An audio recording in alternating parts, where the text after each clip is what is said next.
Every once in a world. I mean, every once in a while, one of you guys makes my point better than I could have ever done it myself.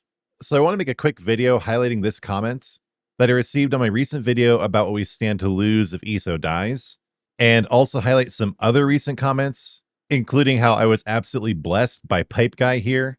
You know, Pipe Guy. This guy with the pipes.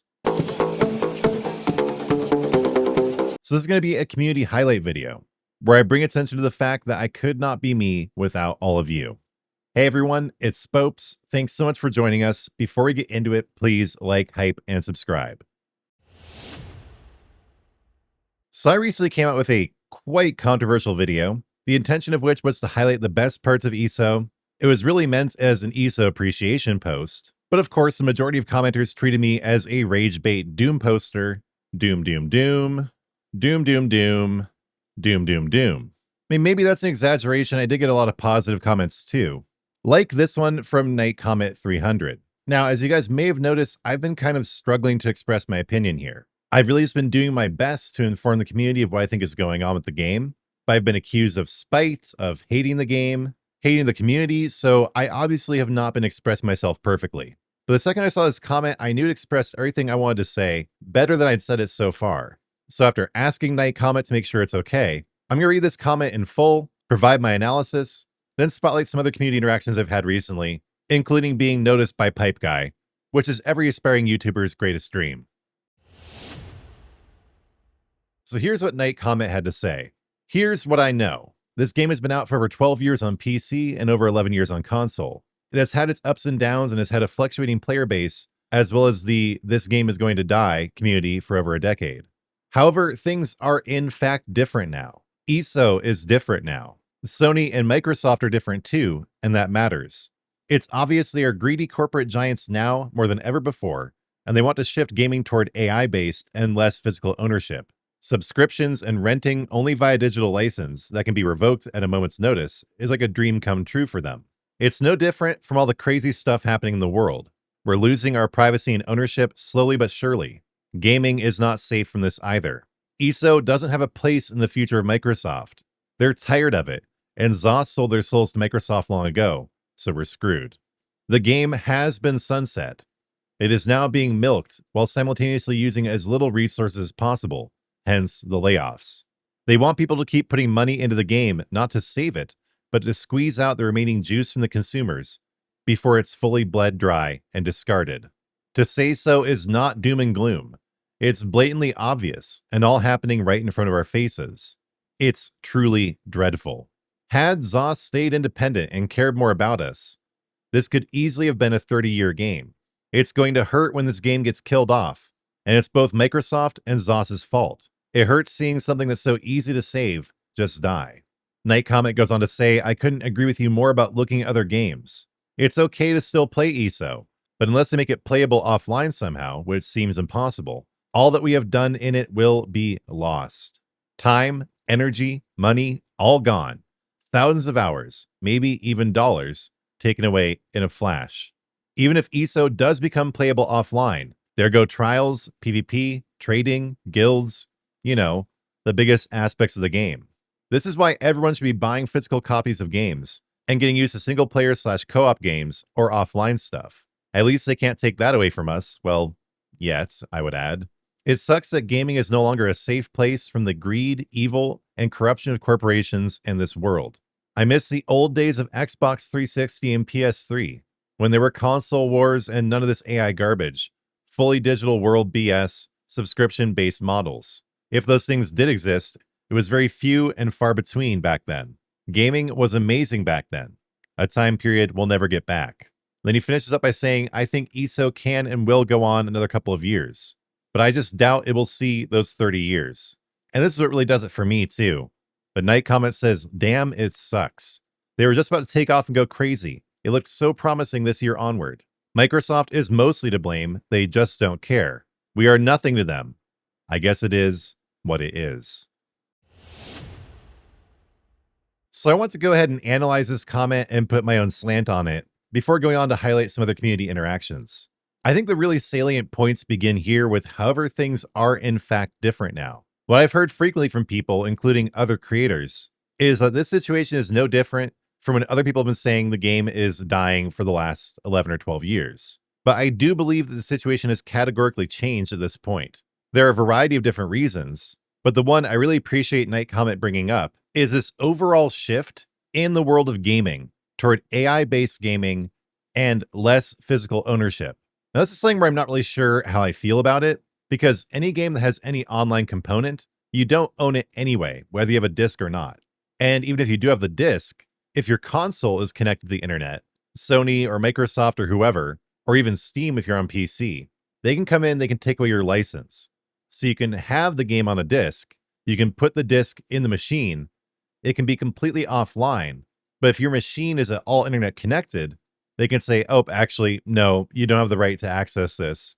And like I've brought up before, this has been going on since the beginning of disc media, really. Even for internet-connected disc media, there was region locking on DVDs. But it is undeniable that this whole situation is ramping up considerably. The whole Agenda 2030, you will own nothing and be happy, is less of a conspiracy theory every day. We're seeing it unfold around us. And then I do appreciate Night Comet connecting this back to the rest of the situation in the world. Gaming is indeed just a microcosm of the overall global political and economic situation. We are losing privacy and ownership, slowly but surely. In terms of ownership, everything's so expensive, millennials and Zoomers can't buy houses. In terms of privacy, flock cameras are everywhere. And these are just two examples. It goes so much deeper than that. But gaming is not safe from this overall trend away from personal ownership, from personal rights, and really even more than profitability. The viability of properties owned by these AI investing corporate giants is ultimately determined by how they fit in with this agenda.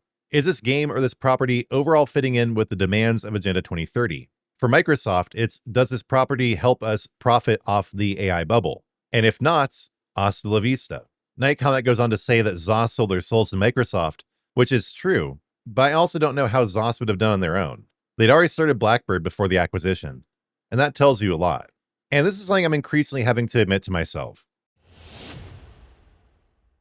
ESO has already been sunset. It is now in the equivalent of soft maintenance mode, and it actually has been since the beginning of this year. When the 2026 roadmap was revealed in January, we learned we weren't getting a new zone, a new chapter this year. I mean, even going back so far as the soft launch of Seasons with Solstice, which was so terrible. The writing has been on the wall. I just haven't been reading it. A lot of us have not been reading it. But there is no ambition at ZOS left. If there is ambition among the developers, it is being squashed. ESO is in soft maintenance mode now, but it is being milked while reducing the number of resources that need to be expended on it as much as possible, hence the layoffs. And so I just have to be really clear and honest here. A lot of you aren't going to want to hear this, but that, I believe, is the ultimate origin point of this overall perspective that we should just keep investing in ESO. Just keep going forward, acting like nothing has happened. I think there is a disingenuous and even sinister motivation behind that.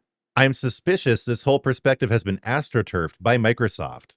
It's definitely been helped along by the official communications from the developers, basically trying to assure the community everything's fine. This is just like what happened with New World, where they released a new DLC, tried to spike player engagement right before the announcement the servers are being shut down. That took us all by surprise back then, but it shouldn't anymore. This is the playbook. Simply extract as much value from the asset as possible before throwing it in the trash. That's the way any predatory system has worked since the dawn of time. It's just we haven't really seen it in gaming too much up until recent years. But yes, I do genuinely hate to be the bearer of bad news, but that is what is happening here. ESO is being milked. Its player base is being milked. The unspoken contract that the money we put in equals content the developers put out has been broken. Now, the money that you put in is just going into a black hole and likely fueling AI. Now, again, that does not mean you should not invest in the game. If ESO Plus is useful to you, if there are things you want in the Crown Store, buy them. But you should understand, this is no longer really a valid form of supporting the game. Some of that money may go to the developers, it may go to the game, but Microsoft does not see any future for ESO. So again, that unspoken contract is broken, where we give them money, they give us content. Like Night Comet says, Microsoft is simply trying to squeeze out the remaining juice from the consumers before the game is fully bled dry and discarded. I do appreciate him saying, I mean, I'm just assuming this is a him. I'll just keep saying him. I appreciate him saying bring attention to this is not doom and gloom, that it's blatantly obvious and happening right in front of our faces, and that, as I've been saying, it's truly dreadful.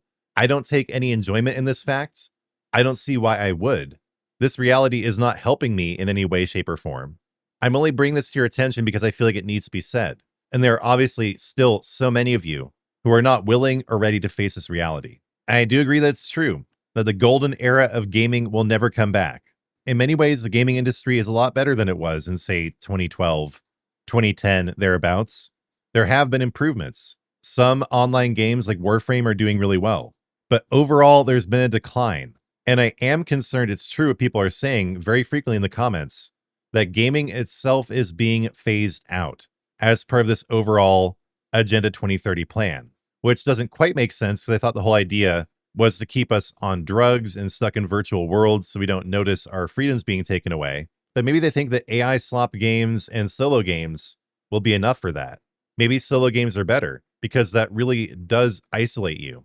I know I speak for a lot of us when I say that MMOs and other online games are where we have met some of our best friends, but you don't make friends in solo games. You're isolated in a little pod. Not to say solo games are inherently bad or anything, but maybe that is the push. Get everyone addicted to drugs and then keep them in solo games where they can't even interact with each other. And the final portion of this comment, I agree it's basically impossible now for ESO to fulfill its 30-year vision that Joe Burba put forward last year. But it is very true. We were looking at a slowdown, there were red flags, but the long-term vision ZOS had for ESO did look really good. But in the end, we are nothing to Microsoft or large corporations. The tech oligarchs of our day and age don't even fear us the way the robber barons did 100 years ago. They think that with their police state, with their drugging, with their surveillance, they can keep us pacified while they steal everything of value in the world. We are truly nothing to them. They don't care about us. They don't love us. They don't even fear us anymore. I guess it is what it is. Yes, that is true. But I do wonder to what extent this technologized police state can keep us all passive. How long this can go until the human spirit rises back up and meaningfully and in a coordinated manner pushes back against this erosion of not only the things we love to do, not only our digital worlds, but the freedom we enjoy in the real world as well. Now, I do want to briefly point out, because I was talking about not investing in the game anymore earlier, that Night Comet still is. They just renewed their ESO Plus, because even though money put into ESO indirectly funds the Microsoft AI vision, it also does buy time for ZOS or ESO, which I do think is true. The paradox is we are buying time for ESO while we are also supporting the thing that destroyed it. It's a very complex moral dilemma, and I'm not sure where I personally stand on it. But once again, I'm not saying do not invest in ESO. It is true that doing so will buy us time in the game, but understand it's a poison pill, where you're also supporting Microsoft and their AI vision, which is the primary factor that brought ESO to this point in the first place. And as a final point, one of the things I've definitely noticed, as these videos have received a lot of engagement, is the people who are the most willing to look at the situation objectively are also those who are invested in other games alongside ESO. So Night Comet here is playing Fable, Warframe, Dark Souls, Elden Ring, Ark, Guild Wars 2, and Oblivion Remastered. And I think a lot of people, maybe not the majority, but a very large portion of the ESO community have gotten kind of lost or stuck in ESO. Either they're addicted to the game, literally, like they have a dopamine loop that can only be satisfied with ESO, or they've simply gotten comfortable and they've convinced themselves there's nothing else out there they like. But even though it's a solo game, and I was just kind of railing against that earlier, one of the first places I suggest you go as you expand your horizons is checking out Oblivion Remastered. This is still in the Elder Scrolls universe, but it is so much fun. I honestly just love going to mountains, finding a bear, killing it, and then rolling it down the whole freaking mountain. There are so many things you can do and enjoy in that game, and it is still in the Elder Scrolls universe. And also, I know this can sound cynical given my recent pivot toward Warframe, but I'm investing in that game for a reason. The way that Digital Extremes develops Warframe is like the exact polar opposite of what has happened with ZOS. It is so incredibly refreshing to go into an online gaming environment where there is genuine respect between the developers and the players, where the game continually receives meaningful and substantive improvements, where there's none of this crazy toxicity between the players and the developers, where when one of the lead developers slips up and calls all of the registered players of Warframe losers, it isn't taken as an insult and becomes a meme and an in-joke within the community that is still celebrated years and years later. So if you don't know where to go, try Oblivion Remastered for something still in the ESO universe, and try Warframe to see what live service should actually look like. Okay, but now let's look through some other comments. I'm honestly so glad I started making Warframe content just for this one comment. Big thanks to Night Comment, by the way. I'll have a more thorough thank you at the end of the video. But this kept my notifications this morning because I'm always notified when big creators comment on my videos. But this has got to be one of my favorite comments of all time. It's funny that I got 2 within the same 24-hour period. One is like the whole length of a video in terms of the content it contains, while this one is literally 2 words. But it's from Pipe Guy, you know, the guy who takes the pipes and puts them on the street and he hits them and they make sound and it's cool, like really cool. So Pipe Guy apparently watched my whole Warframe video. He definitely got to the end because he saw the prayer. Now, in my defense, my prayers are not jump scares. I definitely telegraph them way ahead of time. I say I'm going to pray. I give like 10 seconds. But dude absolutely nailed it. It is totally a prayer jump scare. I don't mind hearing it, especially from Pipe Guy, who I think we've pretty much all watched his videos at this point. I mean, his most popular video has literally 70 million views. So yeah, that was an epic moment. Thank you to Pipe Guy for checking out the video. And you know what's funny? This guy, Citizen13, he said my voice sounded like AI. I definitely didn't use the auto comment responder feature on YouTube to write this comment or anything. Definitely didn't use AI to respond to this comment or anything. Don't worry. But yeah, honestly, I've had so many gold comments in like the last 24 hours. So even though people have gotten really upset about the video, I really was cautioning for a moderate approach, which this guy back to normalcy completely rejected. Nope, I choose rage, and I'm gonna go out with a perma ban. You know, honestly, I could totally appreciate that. I don't think it's a path I'm gonna take personally, but mad respect to back to normalcy. I choose rage. I'm going out with a perma ban. Let me know in the comments, guys, if you're going to take a similar approach. And then back to this guy. I was afraid he got insulted and left when I called him Chinese. This is a Japanese dude. He's just writing with kanji. This man always has the wisdom. Would people on Reddit call me racist if I did like a Japanese style voice to this? Yeah, they probably would. But I'm going to do it anyway. No disrespect. The Buddha said, "Nothing in this world lasts forever. Everything is constantly changing. The past is gone, and the future is yet to come. Thinking about it won't change anything. Cherish this present moment." Guys, imagine yourself at like some Shinto shrine in Japan, like waterfalls and chimes going and just hearing this.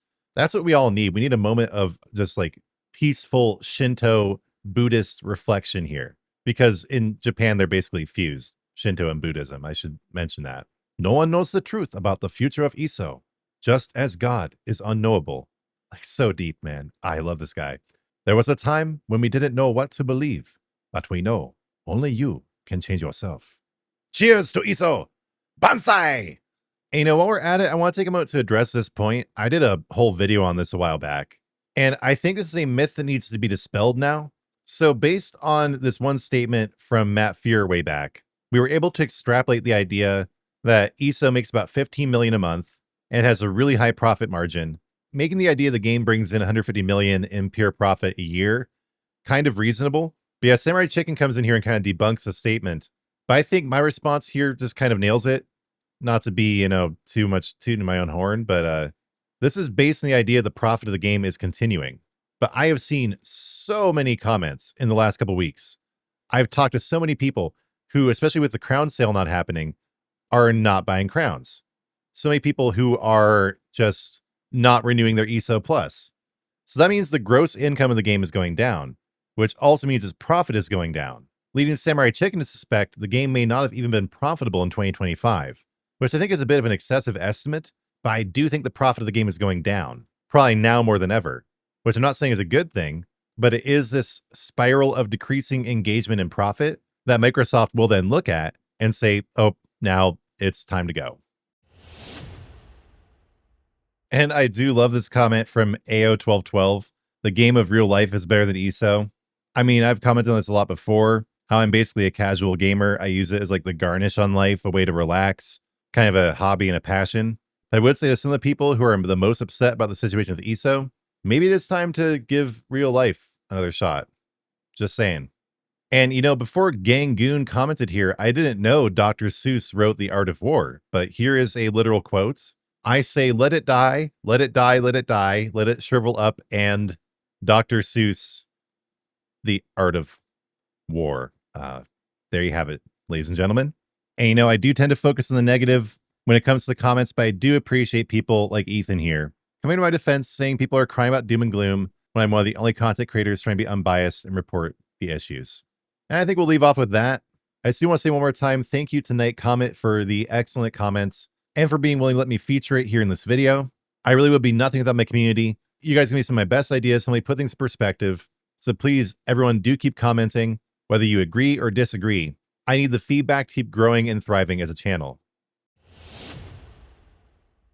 And now I'm just going to give a few more thoughts as we finish up. This was meant to be a quick video, by the way. I kind of got just lost in the sauce.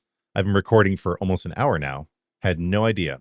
That's what happens when you do something you're passionate about and you really love. But anyway, yeah, I just gotta say one more time, I am not just doing doom and gloom for clicks. As I've said multiple times before, this perspective is not really helping my channel, and I'm pursuing it for two reasons. One, because the truth, and two, because you guys deserve the truth.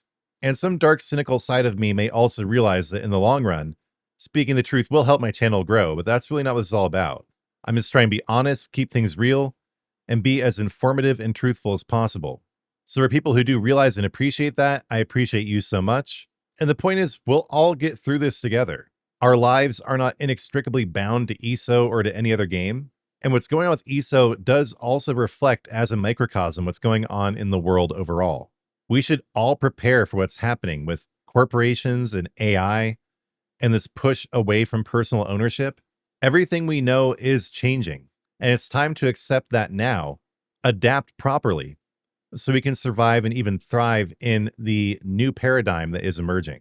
This isn't the end of gaming. It's not the end of the world. It's not the end of the human spirit or personal liberty, but the landscape in society, in the world, and culture, it is changing. And we should all accept that, learn how to roll with the punches, and be ready for whatever may come. So yeah, this video has gone on a lot longer than I expected to, so I'm going to wrap it up here. But I'm sure you guys are going to want to comment, so please do comment away. Let us know all your thoughts on the video, the topics I covered, the comments I covered, and please try to withhold your congratulations for being commented on by Pipe Guy. I feel like, you know, thanking the Academy and my family and God right now. I feel like I've truly made it because Pipe Guy noticed me. But yeah, that was a very exciting moment. But yeah, God bless you all for being here. Thank you for watching. Please do like, hype, and subscribe. And if you want to support me even further, you can become a member of the channel, pick up some of my merch, or leave a donation. And now, time for the prayer jump scare. Lord, thank you for my channel and for my community. Thank you for making it possible to make this video. My community is the only reason this video was possible, so thank you so much for my community. Please bless them and empower them. Please bless everyone whose comments I shared. And please do bless me as a creator and bless my channel as it continues to go on and grow. Lord, I do thank you for the Elder Scrolls Online and all the other games we love and enjoy. Lord, please do bless gaming. Keep it safe in the oncoming chaos. Help us roll with the punches and survive and thrive. Lord Christ, I give you all glory for this video and for my channel. Lord, in your mercy, hear our prayer. Thanks for watching until the end of this unorthodox and unexpectedly long video. I do appreciate you. Before you go, please do like, hype, and subscribe. And when you do subscribe, turn on notifications, because I'll be back soon with new content.